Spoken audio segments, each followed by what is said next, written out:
नमस्कार, स्वागत है आप सभी का। मैं सिमरन और आप देख रहे हैं नवछोर न्यूज बुलेटिन। चलिए एक नजर इस वक्त की हेडलाइंस पर। डिप्टी सीएम दुष्यंत चौटाला बोले, राहुल की सदस्यता सजा के बाद हुई रद्द। रामनवमी पर निकली शोभा यात्रा, मंत्री डॉक्टर कमल गुप्ता थे मुख्य अतिथि। मांगों को लेकर धरने पर बैठे जोमेटो राइडर, धरने से डिलीवरी का कार्य हुआ बाधित। इंदौर के बलेश्वर महादेव झूलेलाल मंदिर में हादसा, बावड़ी की छत धंसने से 5 लोगों की मौत। पति ही निकला पत्नी को जलाने का आरोपी, कार में जिंदा जल गई थी गर्भवती।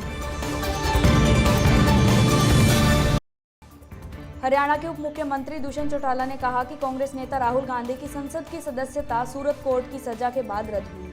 हमारे चौटाला परिवार के 2 सदस्यों को भी कोर्ट ने सजा सुनाई थी, तब हम भी जुडिशरी पर दोष दे रहे थे। तो क्या कांग्रेस ने तब कोई ऐसा काम किया था जो अब जुडिशरी को दोष दे रहे हैं? हिसार एयरपोर्ट पर मीडिया से रूबरू होते हुए दुष्यंत ने कहा कि कोर्ट के बाद संसद की मकान आवंटन समिति भी वही नियम लागू कर रही है और 30 दिन के अंदर बंगला खाली करना होगा।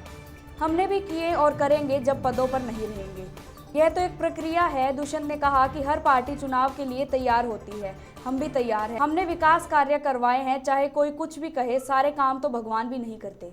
श्री रामलीला कमेटी कटला के रामनवमी महोत्सव के दौरान प्रातः हवन से शुरुआत के साथ श्री राम शोभा यात्रा निकाली गई। यह शोभा यात्रा अग्रसेन भवन से शुरू होकर शहर के विभिन्न बाजारों से होते हुए वापस अग्रसेन भवन पहुंची।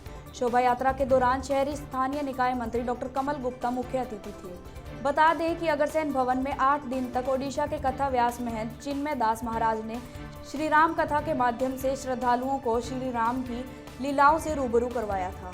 आज रामनवमी पर शोभा यात्रा निकाली गई। राम के नारे लगाते हुए नजर आ रहे हैं, अपने धर्म के प्रति एक प्रेम दिखाते हुए नजर आ रहे हैं। और आपको बता दें कि नवछोर से आप ये लाइव तस्वीरें देख रहे हैं।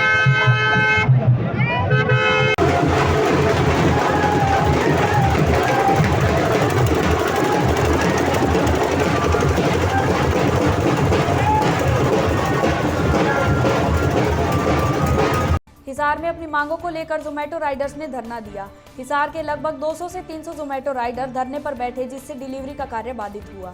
उनका कहना है कि डिलीवरी पर जितना मुनाफा बनता है उसे पिछले 2 हफ्तों से बहुत कम दिया जा रहा है। उन्होंने इस मांग को लेकर मैनेजरों से बातचीत की, लेकिन कोई हल नहीं निकला, जिस कारण उन्हें मजबूरन धरने पर बैठना पड़ा। जोमेटो राइडर्स का कहना है कि उन्हें अलग अलग रूपों से प्रताड़ित किया जाता है। जब तक कोई हल नहीं निकल जाता उनका धरना जारी रहेगा। उनकी एक ही मांग है कि प्रत्येक किलोमीटर पर 10 से 12 रुपए दिए जाएं। तो ऑर्डर लेट है हमारा, ठीक है मैम, इतनी दूर से पिक करने आते हैं, रेस्टोरेंट से बोलते हैं कि मैडम हमें ऑर्डर नहीं मिल रहा है, तो वो बोलते हैं कि गाली गलौज में बात करते हैं। इससे हमारे टेल पे कोई फर्क नहीं पड़ता। हम ऑर्डर देने आते हैं तो हमें भी समझो, हमें अपनी बेइज्जती करवाने नहीं आते, ठीक है। रेट तो हमें चाहिए, साथ में हमें इज्जत भी चाहिए। जब तक इज्जत नहीं मिलेगी तब तक घर में ऑर्डर नहीं पहुंचेगा।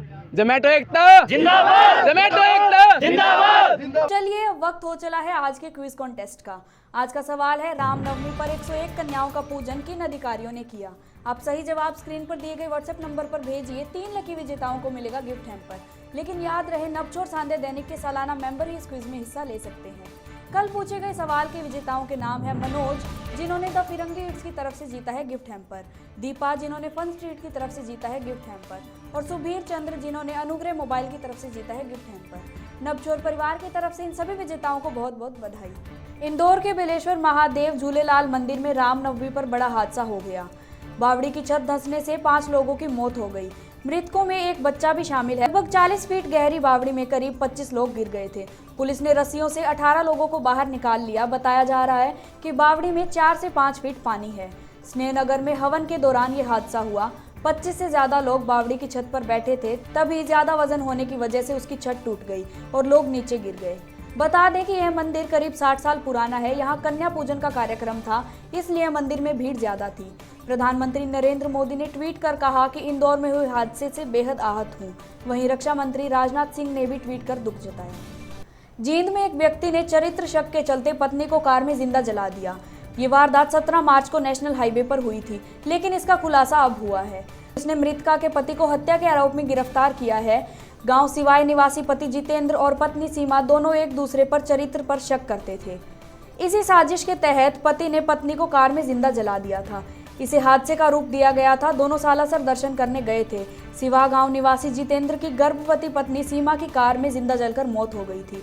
जितेंद्र का कहना था कि वह सालासर से पत्नी के साथ दर्शन कर वापस लौट रहे थे। उसकी गाड़ी आगे चल रहे ट्रक से टकरा गई और शॉर्ट सर्किट के कारण आग लगी और जिससे उसकी पत्नी की मौत हो गई थी। आज के बुलेटिन में बस इतना ही। कल फिर मिलेंगे आपसे नई खबरों के साथ। अगर आपको वीडियो पसंद आया हो तो शेयर जरूर करें और चैनल को सब्सक्राइब करना ना भूलें। धन्यवाद।